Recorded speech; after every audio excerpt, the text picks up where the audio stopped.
You have nothing left.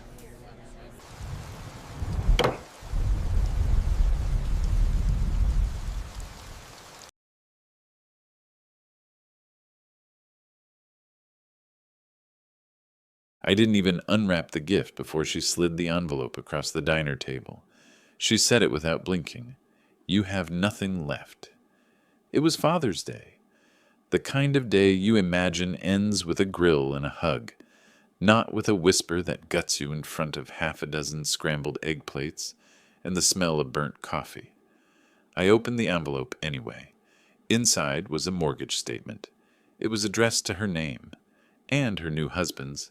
The house I built with my bare hands no longer had mine on it. Before we continue, subscribe and follow this channel.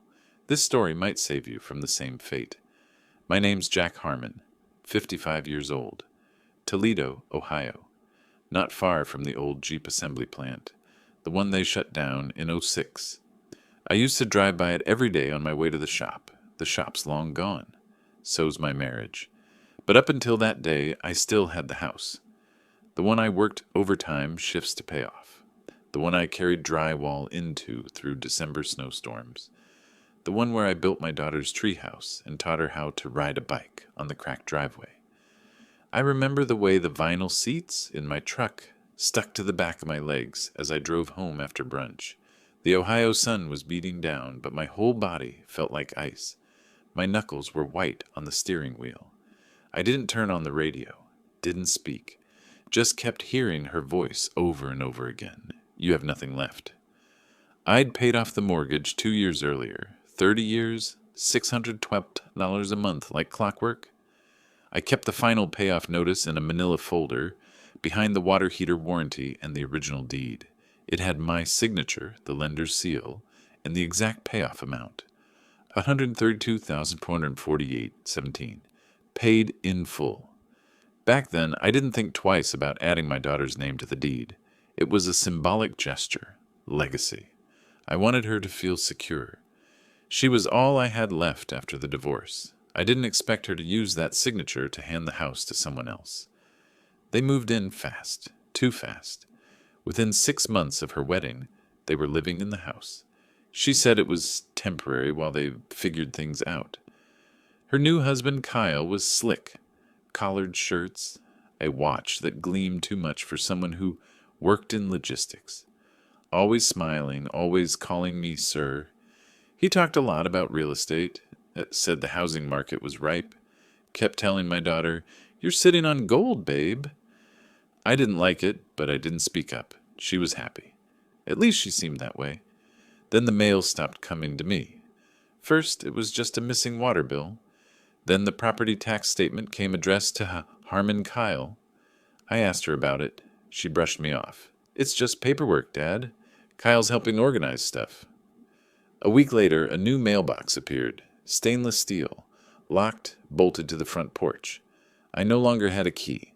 I started sleeping in the back room, the room where I used to keep my tools. She said the guest room was being converted to a home office.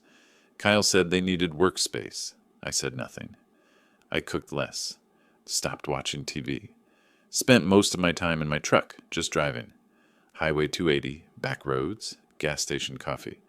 The kind of silence that sinks into your bones. I remember the day I realized I didn't have keys to my own front door anymore. It was October, cold enough that you could see your breath. I came back from a grocery run, nothing fancy, just some canned chili bread, Folgers, and a box of Little Debbie's. The lock had been changed.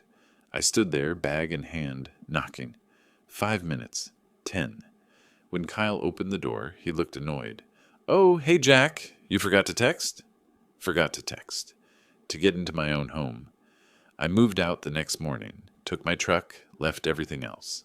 No scene, no shouting, just a folded note on the kitchen counter. "Don't worry, I'll be close." For a while I lived out of a storage unit I rented off Telegraph Road.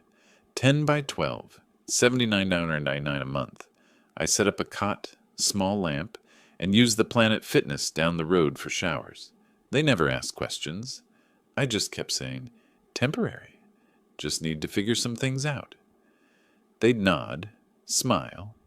No one really cares when a man disappears slowly. 3 weeks in, I went to the county clerk's office to get a copy of the deed. The woman behind the counter was polite. She typed my name, frowned. Looks like the property title was transferred 3 months ago, she said. New mortgage opened under Harmon Kyle LLC. I blinked. LLC? Limited liability company, she said. Common for real estate structuring. It wasn't common for me. I asked for a copy. Paid $12.75. Waited by the copier while the truth printed on government paper. Their names were on it. Kyle and my daughter. Mine was nowhere to be seen. The transfer was notarized. Signed in my handwriting. But I never signed it. I hadn't been in that office. Hadn't signed anything in years. And my name? It looked wrong. The H was crooked. The last N in Harmon looked like an M. It was a forgery. I didn't cry. Didn't scream. I just sat in the county parking lot. Engine running, heater blowing hot air onto my face. Somewhere deep in me, something started to shift. A low, heavy rumble. Not grief. Not sadness. Rage. Rage wrapped in quiet. I went back to the storage unit. Pulled out the manila envelope. Inside, final mortgage payoff statement. Original deed copies of every tax payment I'd made. Repair receipts. $7,312 worth of plumbing, roofing, HVAC work. Over the past 10 years, I made 3 phone calls. One to my old friend Carl, retired attorney, used to do property disputes. One to the notary listed on the forged document. And one to the mortgage lender's compliance department. Each conversation added more fuel to the fire. The notary said she'd never met me. The mortgage company had no voice authorization from me on file. Carl, he just said 6 words. Jack, you've got a real case here. I didn't tell them what I knew. Not yet. Let them feel comfortable. Let them keep posting their happy little photos on Facebook, housewarming parties, BBQs, captions like, just another step to building our empire. They thought I was gone, out of the picture, powerless, but I was watching, and soon I'd be ready. It started with the receipts, not just 1 or 2, but dozens. They came slowly at first, curled edges, thin carbon paper, the kind that smells faintly of ink and dust. I found them in the pile of mail I still had, forwarded to the storage unit. Some tucked between grocery ads, some slipped in with old catalogs. Kyle had ordered new gutters, 2060, through a company tied to his cousin in Perrysburg. Then a patio renovation, $7,450. New countertops, $8,900. All billed to the home equity line opened 2 weeks after I moved out. I wasn't just erased, I was converted into capital. The house I paid for, brick by brick, had become a bank for someone else's vanity projects. Carl helped me file the first request for quiet title with the Lucas County Court. He told me it would take time, and we needed every paper trail. So I went digging. Digging was all I had left. Hours alone in the cold metal belly of my storage unit, breathing the scent of cardboard and oil. Hands blackened by decades of receipts and home project manuals. My fingers trembled, not from weakness, but from rage too steady to be loud. I found utility statements, all changed to Kyle's LLC, property tax portal, now listed Harmon Kyle Enterprises as the managing entity. He turned my house into a shell corporation, my legacy into leverage. I walked into the Fifth Third Bank on Monroe Street and asked for transaction history. The teller looked young, maybe 22. Glossy hair, crisp green polo shirt with the bank logo. She smiled until I slid my driver's license and gave my address. Then her smile cracked. Sir, I'm sorry, but you're not listed as an authorized party anymore. I blinked, slow. I paid off that house, every cent. You're telling me? She looked back at her screen, uncomfortable, eyes darting like trapped birds. It says here the current financial stewardship is under Harmon Kyle, LLC. Financial stewardship. She said it like it was holy law, like I'd died. A phrase designed to make theft sound respectable. I swallowed, nodded once. Thanks for checking. That was all. No scene. No raised voice. Just a man walking out, clutching his empty hands. But inside, something deep began to shake. I remembered the weekends I gave up to build that back deck. The time I missed my mother's funeral in Akron because the HVAC guy could only come that day. The Christmas I picked up 3 extra shifts at the mill to afford my daughter's pink Schwinn bike. She had no idea what that bike had cost me. She only saw the bow on the handlebars and the grin on my face Christmas morning. She didn't see me, bone-tired, falling asleep in a break-room chair at 2 a.m. Didn't see my hands split from cold steel. I kept a box of old receipts in the storage unit. Each one was another nail in the coffin of who I used to be.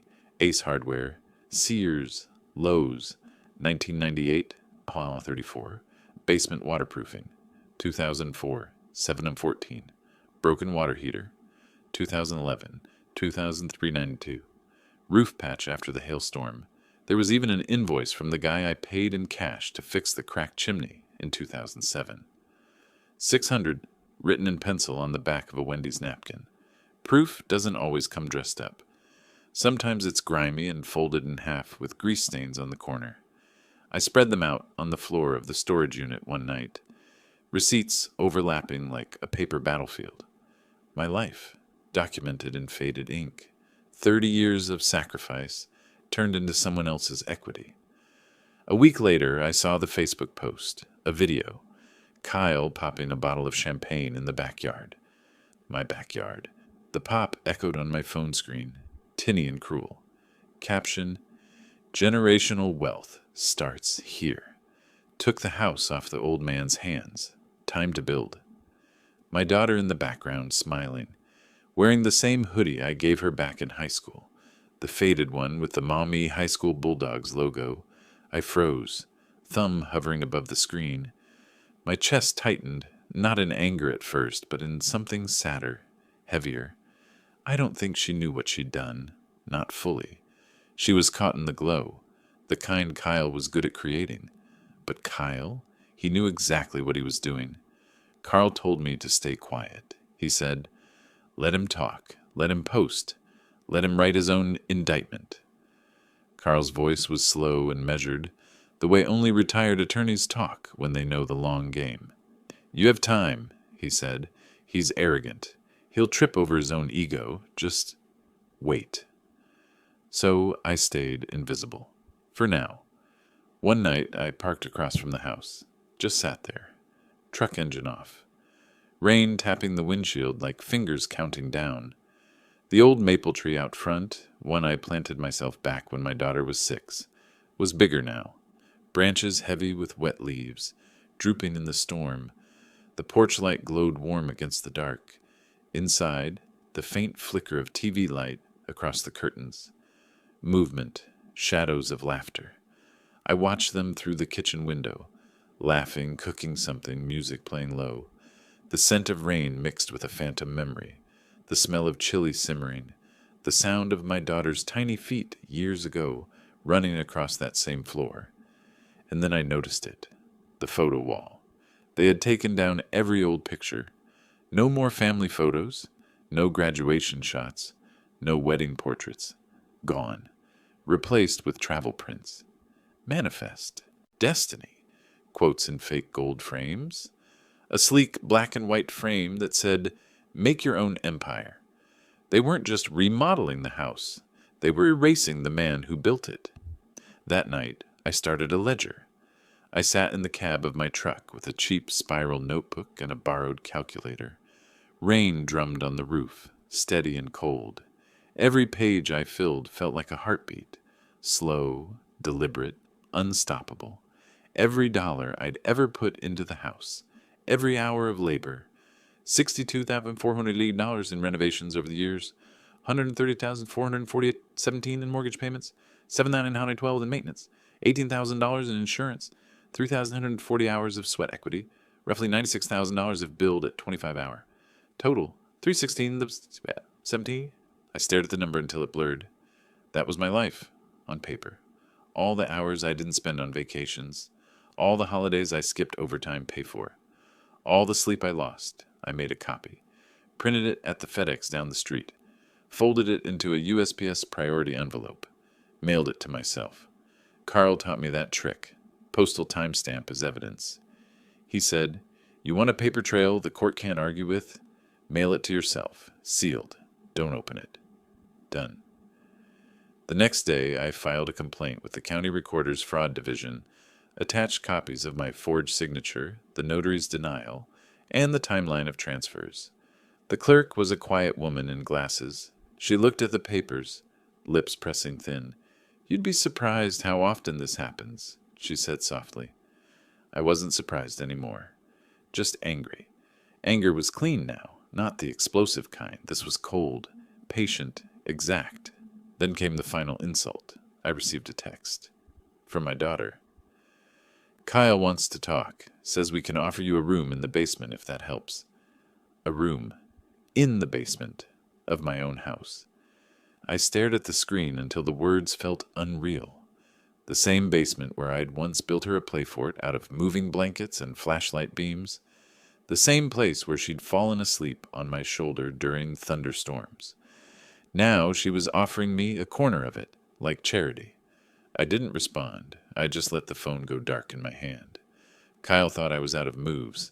He thought men like me didn't fight back, that we only fade. But there was something he didn't know, something they both didn't know. I had never legally relinquished my rights, and the forged deed? It wasn't enough, because I still had one more card. The mortgage lender's original security lien hadn't been fully cleared at the state level, a paperwork oversight they'd missed, meaning the title couldn't legally transfer without my consent. And consent? I never gave it. The next morning, Carl and I drove to the recorder's office together. It was gray outside, the kind of gray that feels heavy in your bones. Carl's old Buick smelled faintly of stale coffee and leather. Neither of us spoke much. We didn't need to. We filed an official notice of title clouding and fraud investigation pending, paid the filing fee in cash, $112. We sent certified copies to the bank, the LLC Kyle, my daughter. Each envelope stamped, tracked, and signed for. No one could claim they didn't know. The fuse was lit, and I was just getting started. I went quiet again. Let the heat build. Kyle started to notice. First came 2 missed calls. I didn't answer. Then a text. "Is this some kind of misunderstanding?" I let it sit. Silence can be louder than shouting. A week later, Carl got a call. Their lawyer, wanting to resolve things amicably, wanting to discuss a transfer of partial ownership. They were sweating. Good. But I wasn't done. Not until they felt what I felt. Not until the last layer of their smug little empire peeled off like cheap wallpaper. The turning point wasn't a phone call or a document. It was a post. A photo my daughter uploaded late one night. She stood in the living room, my living room, smiling, barefoot, holding a wine glass. Her hair fell loose around her shoulders the way it used to when she was a teenager. Behind her, I saw it, a steel plaque on the wall. It caught the light just enough to gleam against the soft yellow glow of the lamp. Industrial brush metal, sharp letters cut deep and blackened for contrast. I could almost hear the grind of the machine that etched it. It read, "Nothing is given. Everything is taken." Kyle stood next to her, arm around her waist, pointing at the plaque with a smirk, like it was a trophy, like the whole house was their prize. The caption burned itself into my brain.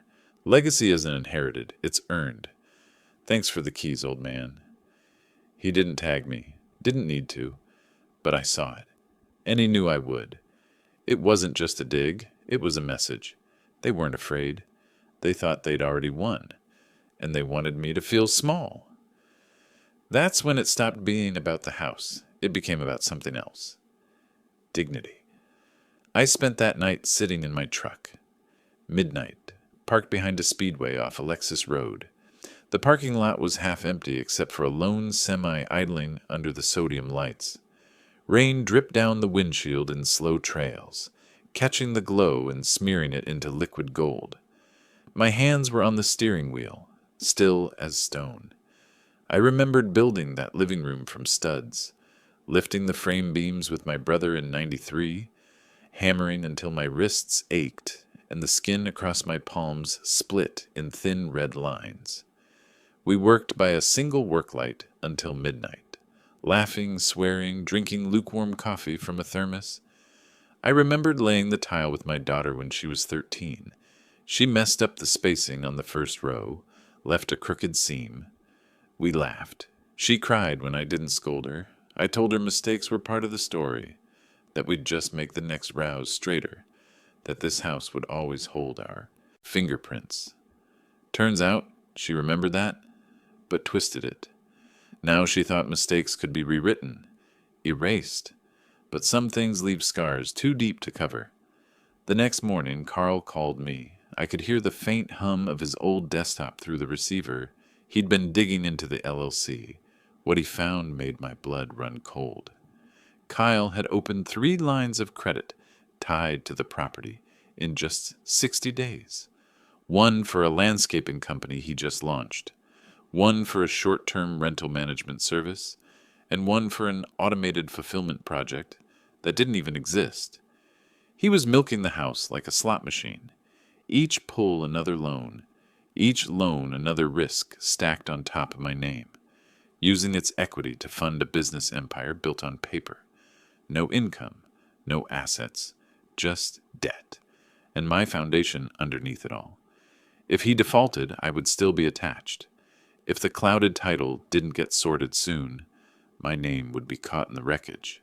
He hadn't just stolen my home. He was weaponizing it. I drove to the county registrar and paid for a comprehensive title search. Took nearly an hour. The clerk behind the counter shuffled papers with a tired kind of care, the way people who've seen too many sad stories do. The printer hummed and clicked, slow as molasses. The waiting room smelled like damp coats and toner. When the folder slid across the counter to me, I could feel the weight before I opened it. The results were staggering. 5 liens, 3 from private lenders with names that sounded like shell outfits, 1 from an out-of-state bank, and a pending judgment from a subcontractor. $9,300 are unpaid, all in Kyle's name, all tied to my house.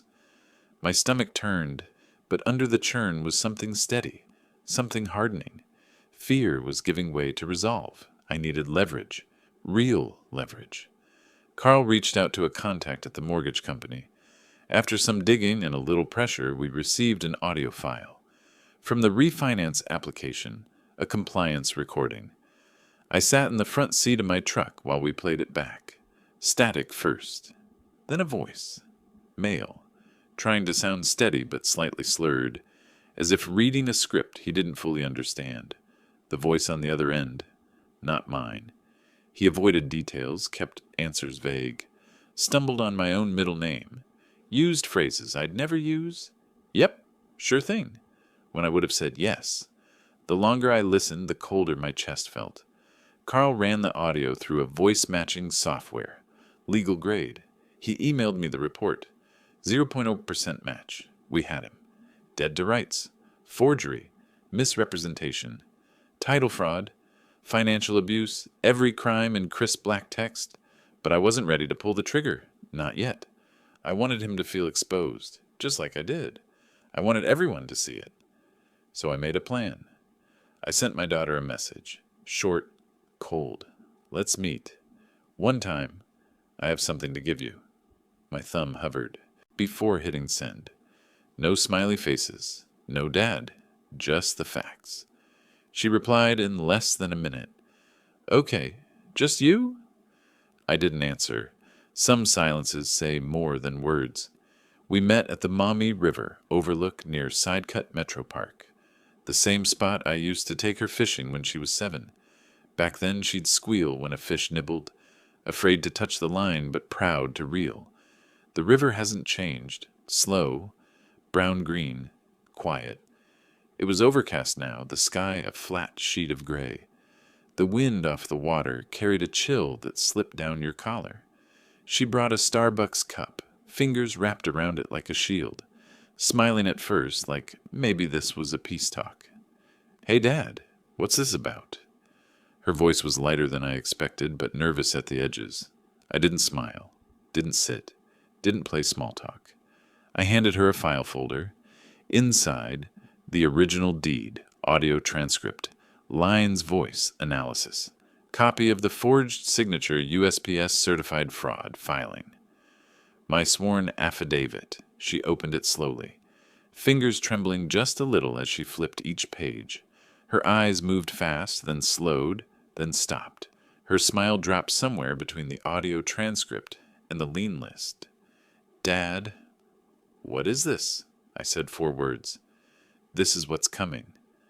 I didn't wait for her to answer, didn't hug her, didn't yell, just turned and walked away. Gravel crunching under my boots, the river wind at my back. 3 days later, Kyle called me. First time in months. My phone buzzed with his name, well, his number. I let it ring once before picking up. You're bluffing, he said, voice sharp but too fast, like he hadn't rehearsed enough. That title's clean. You're just mad we moved on. I didn't say a word. I let him hear the silence. Click. I ended the call. Didn't answer again. Didn't need to. Some silences are a hammer. Carl filed the official fraudulent transfer petition the next morning. 1 week later, it all cracked. Kyle showed up at the registrar's office to apply for another equity loan. The clerk on duty, a young guy this time, flagged the title instantly. Red stamp. Litigation pending. No loans allowed. Account frozen. Title under litigation. Then came the county summons. Thick envelope. Legal language. Reality knocking at his carefully polished door. He tried to explain it away online. Posted a video. Shirt too tight. Eyes too wide. A fake calm cracking at the edges. Just a misunderstanding, he said, smiling like a man on trial. Some bitter family drama. All good. But the internet didn't buy it. Especially not after a local real estate watchdog group picked it up. They reposted my evidence, the forged signature, the audio mismatch report, screenshots of the liens, even a picture of the plaque. Everything is taken. Irony has a way of finding the spotlight, and when it does, it burns. My daughter didn't respond. Not directly, but her profile changed. Photos vanished one by one. Every picture with Kyle, gone. His last name removed. Relationship status quietly switched to, it's complicated. I don't take joy in that, not really. But I take clarity in it. Sometimes seeing the truth hurts more than hearing it. 2 days later, I received an envelope. From her. My name written in her handwriting. The same looping J I taught her in 2nd grade. I held it for a long minute before opening. Inside, a handwritten note. I didn't know. I should have. I'm sorry. My original house key. The one with the brass edges worn smooth from decades of use, and a receipt for $4,200 repaid to the court in fees. I sat with it in my lap for an hour. Didn't open the note again. Some apologies don't need rereading. They need time. They need space to breathe. Carl texted me, judgment expected within 30 days. Court's leaning hard in your favor. I stared at the message, let the words sink in. But by then I'd already made peace, because I knew what was coming. And Kyle, he had no idea what else I still had. A witness. Someone who watched the forgery. Someone he bragged to. And she was ready to testify. The courtroom smelled like cold paper and wood polish. That faint scent of old law books and polished benches mixed with rain-soaked coats. It was quiet, unnervingly quiet, the kind of silence that hums just beneath your skin, heavy with waiting. Kyle sat 2 rows ahead, jaw clenched, tie crooked, his once slick haircut now limp, like even his hair had started retreating from the fight. The shine he wore like armor online wasn't here. Under these fluorescent lights, he looked smaller, paler. To his left, his attorney whispered rapidly, flipping through a folder like speed could change the facts. To his right, my daughter. Eyes low, hands folded, not once looking back. Her face was pale, almost blank, like someone who'd stayed up all night rehearsing apologies, that never found air. The clerk called the docket number. The sound echoed too loud in the hollow space. Carl stood, smooth, confident, decades of courtroom rhythm in his posture. I followed, the soles of my boots clicking against the polished floor. The judge adjusted her glasses, glanced at the docket, then said one word, "Proceed." Carl opened with precision. No drama, no wasted breath, just a clean, measured delivery. He laid out the timeline like a craftsman unrolling a blueprint. The payoff date, the deed transfer, the loan withdrawals, the forged signature, the voice mismatch, the financial damages. Each point was a nail driven in straight and true. He passed the judge a sealed folder, proof of every move Kyle made using the house as leverage. Inside were screenshots of the Facebook post, bank records, notarized denials, and the fraud analysis from the voice expert. The judge skimmed. Her pen hovered, then paused. "Mr. Harmon," she said, turning to me, eyes sharp but not unkind. "You were unaware of this LLC formation?" I nodded once. "Yes, Your Honor, completely." "And the signature? Not mine." My voice didn't shake. It was low, steady. I'd been waiting to say those two words for months. Then came the hammer. Carl introduced our surprise witness. Melissa, former notary assistant at a local UPS store. A young woman with dark hair pulled back in a simple bun and a nervous look that softened when she caught my eyes. She walked to the stand, clutching her bag close. Kyle shifted in his seat when he saw her. For the first time all day, his mask slipped. Melissa cleared her throat and spoke softly, but the words carried. She told the court how Kyle had stopped by 3 months prior and asked how to file a property transfer without the original owner present. She remembered because he bragged about helping his father-in-law retire early. Even joked, "He won't miss it. He's already halfway out the door." The courtroom went still. Even the clerk stopped typing. Kyle's mouth opened, but no words came out. His lawyer looked like someone had pulled the rug out from under him. The judge looked down at her notes, expression unreadable, pen resting against the page. Then she asked to hear the recording. We played it. 2 minutes of stammered fake speak and legal evasion filled the room. The voice was thin, trying to sound casual, but slipping, hesitant on my middle name, vague on dates, fumbling basic terms. The lie hung heavy in the air. The judge held up the transcript and matched it with my affidavit, line by line, every mismatch, every falsehood. When it ended, she closed the folder slowly, as if letting the silence press down. "I've heard enough." Her voice was calm, final, like a door shutting. The ruling came swift, clear, lethal. This court finds the deed transfer fraudulent. All subsequent liens are invalidated. Legal ownership is restored to Mr. Jack Harmon. She paused, looked over the rim of her glasses directly at Kyle. A report will be submitted to the county prosecutor regarding potential criminal charges for forgery and financial fraud. You could have heard a pin drop, the kind of silence that hums after thunder. Kyle didn't stand, didn't blink. His hands, once folded in fake confidence, trembled just slightly on his lap. My daughter covered her face with her hands, shoulders hunched, shaking, quiet, restrained. The judge banged the gavel once, sharp and echoing, case closed. Outside, the sky broke open. Heavy Ohio rain, thick and gray, big drops hitting the courthouse steps like coins. Carl patted me on the back. "You're whole again." I nodded, but I didn't speak, not yet. Words felt too small. I stood under the courthouse awning and watched Kyle walk to his car, soaked through his expensive shirt, phone in hand, screaming into the void, pacing, hands, flailing, then stopping still as if the weight finally landed. His empire, his image, was gone. 3 weeks later, I received a final certified mail. From the court. The envelope was thick, crisp, government beige, stamped with the Lucas County seal. I sat at the small table in my storage unit. Yes, still there, though emptier now, and opened it with a pocket knife.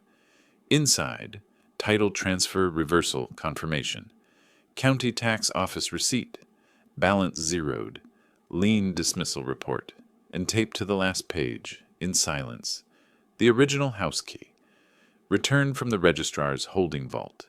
Same scratches, same brass glint, mine again. I held it in my palm for a long time. It felt heavier than it used to, or maybe I was just feeling everything it meant. I went back home the next morning, drove slow, past the old Jeep plant ruins, past streets I'd driven for 30 years, stopped by a Dunkin' on the way, black coffee, no sugar, no room for cream. The smell of hot paper cup and bitter roast filled the cab. The house stood there, quiet. The maple trees swayed gently in the late morning breeze. The siding was a little more worn, but it was still mine.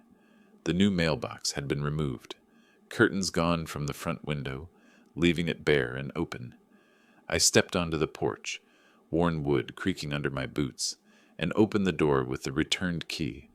It turned smooth, clicked like a familiar voice.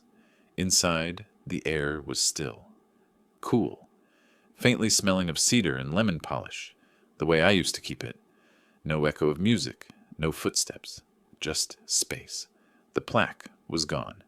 So were their things. All that remained was the space I built, the silence I earned. Later that afternoon, my daughter stopped by.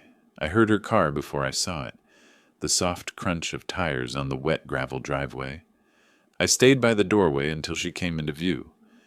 She stood on the front lawn like a stranger who wasn't sure she was welcome, hands shoved deep into her coat pockets.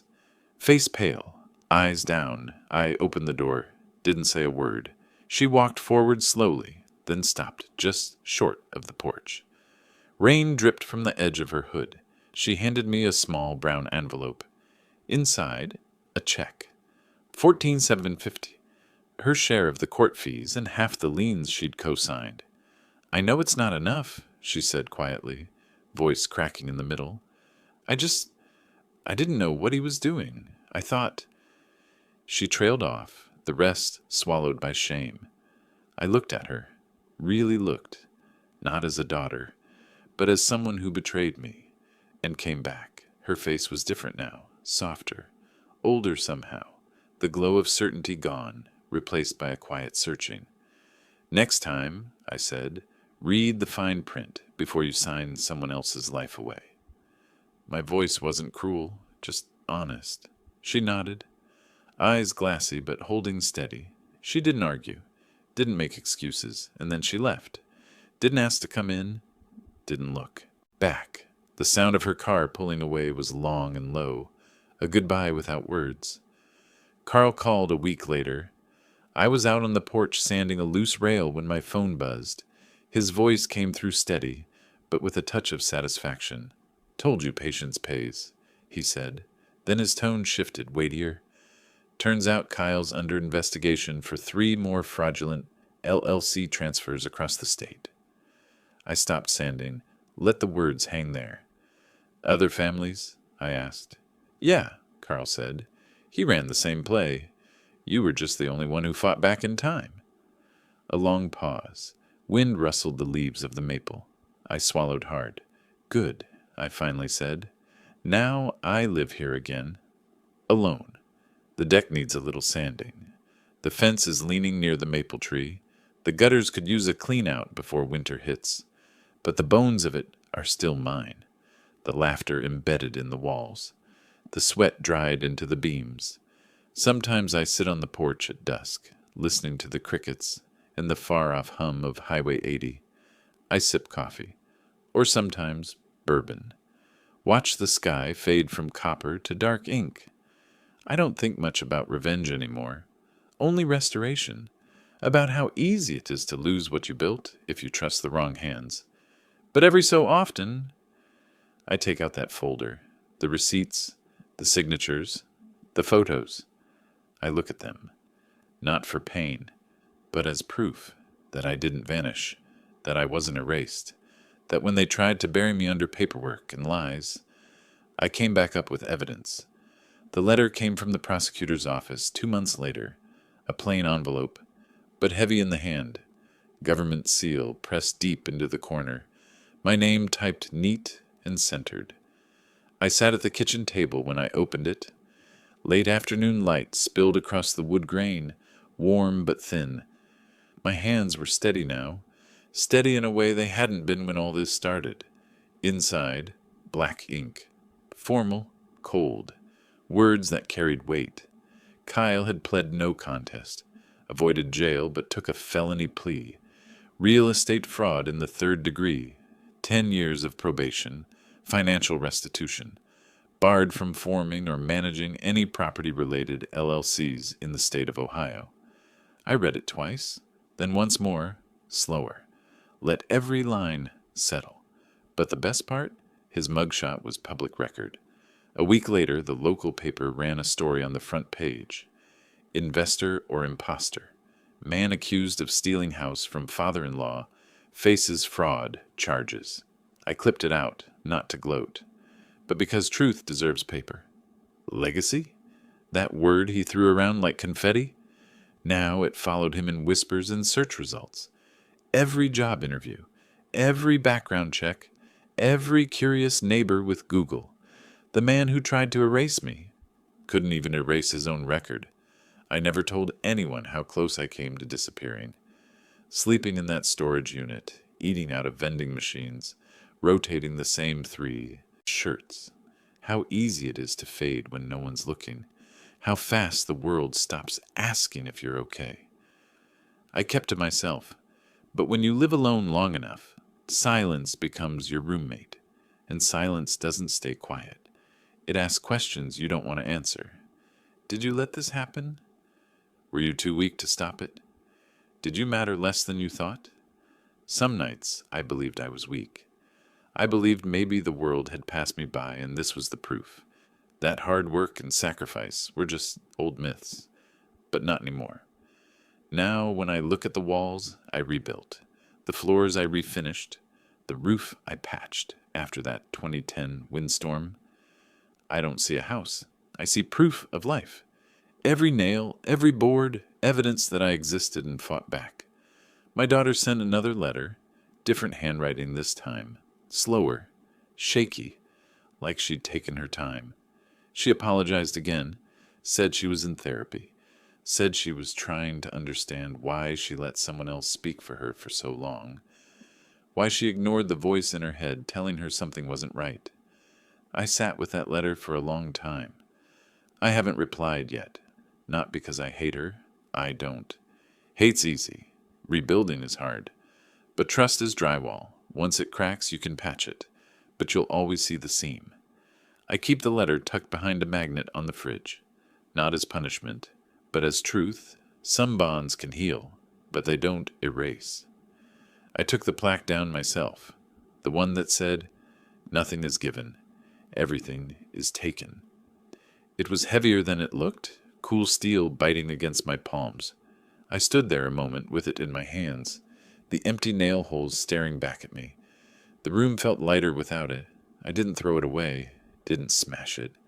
I walked it out to the shed in the back, the same one I built one summer while cicadas screamed in the trees. Nailed it to the inside wall, above my workbench, as a reminder, because in some twisted way, it was right. Nothing is given. Not your house. Not your legacy. Not your name. You earn it. You fight for it. And if someone tries to take it, you dig deeper. You bring receipts. And you take it back. Last week, a young couple walked by while I was resealing the driveway. New parents, maybe, pushing a stroller, laughing softly. The man stopped and nodded at the house. "Nice place," he said. "You own it?" I smiled, wiped the sweat from my brow with the back of my hand, felt the sun on my shoulders, the smell of fresh tar and summer air. "Yeah," I said, "every inch." He grinned and kept walking. Didn't know the war this driveway had seen. Didn't need to. Sometimes I drive, nowhere in particular, just Ohio roads stretching wide under a Midwestern sky that seems to go on forever. Dashboard glow against my forearms, oldies on the radio, songs I used to hum while hauling drywall. Sometimes I roll the window down and let the Wine slap against my face. And I think about all the fathers out there, quiet ones like me, men who spent their whole lives building things that could be stolen with a single signature. This story is for them, for the ones who stayed quiet too long, who handed over keys thinking it meant love, and got locked out instead. Don't let that be you. Check your titles, read the forms, keep the originals. Don't assume family means forever. Sometimes the people closest to you aren't your protectors. They're your predators, with smiles and empty promises. But if you've been betrayed, you're not broken. You're just incomplete. And trust me, you can come back from anything if you've got the truth. And a damn good paper trail. Because revenge isn't loud. It's not violence. It's not rage. It's the quiet moment when you walk back into your own home, turn the lock, and realize you still belong here. And if this story struck a chord, hit like, subscribe, and tell me what you think in the comments.